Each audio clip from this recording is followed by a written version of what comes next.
The whole vaping industry is under attack right now. It's a dramatic step, the most extensive crackdown in the country. A 4-month ban on all sales of vaping products in Massachusetts. My customers were in here today in tears as I'm almost about to come in tears. This is a tragedy to this state. It's an all-out scramble to clear store shelves after the state temporarily banned all vaping products. We're supposed to be a free country. We're supposed to be a democracy. Nobody voted. I didn't vote. Go after the stores that are selling to the underage kids. Go after the person that made all these people sick. Get to that problem. Find out what that was all about. Basically said we're closed for 4 months until January 25th. This final quarter of the year is our busiest season of the year, so we will seriously be struggling to keep our doors open. Local vape shops are busy clearing shelves and packing up boxes of product after Governor Charlie Baker announced a halt on all sales of vaping products and devices Tuesday afternoon. Inspections and other enforcement methods are planned in both Massachusetts and Rhode Island to ensure businesses are complying with the new bans.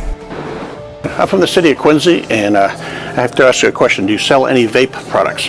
Yes. All day, inspectors for local departments of health have been visiting retailers and providing written notification of the temporary ban on vaping products. You're going to have to remove them all from the shelves. This store in Quincy was one of the few to still be stocking vaping products, but the clerk quickly complied with the inspector's direction. This is a scene playing out across this city and the Commonwealth. My name's Teresa. I'm from the Newton Health Department. Store to store, local public health officials tasked with enforcing a statewide ban are making sure there's no sign of vaping sales. I'm going to come behind the counter if that's okay and just double check. Small shops across the state say this ban could force them out of business. I mean, we only sell vape products here. So, I mean, what else can we do except close the door while they decide?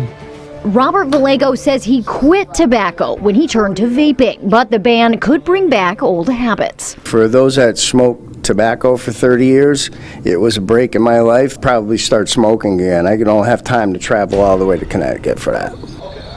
It's going to put a lot of Rhode Islanders out of business. Right after Massachusetts announced their ban on the products, Rhode Island has actually seen an uptick in sales of vapor products. But the news of the ban came as a shock to many local businesses who sell the products.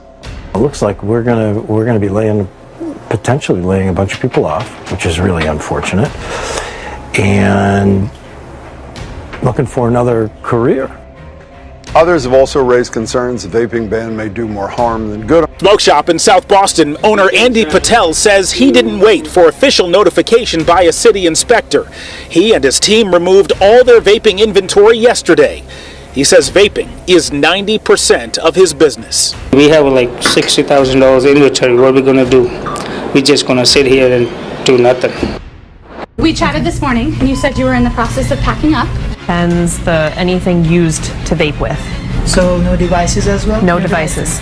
So this needs to be taken down by right now. There's little left to sell once the shelves are cleared. All of it till this point, everything is going off. While some stores are scrambling to get their products off the shelves, others say it's just not worth it. And they're turning off the lights and closing the doors altogether.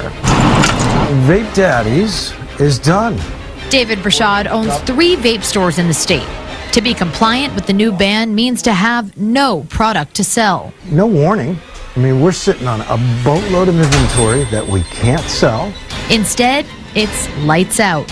We're very out of business, so I'll be looking for my next career very shortly. Chris Kasperick has been in the vape business for around 5 years, but for the next 4 months, he won't be making any sales. People are just going to go over the state line, so anything that's been done today isn't really going to change anything. But stores that rely on e-cigarette sales worry that this could destroy their business.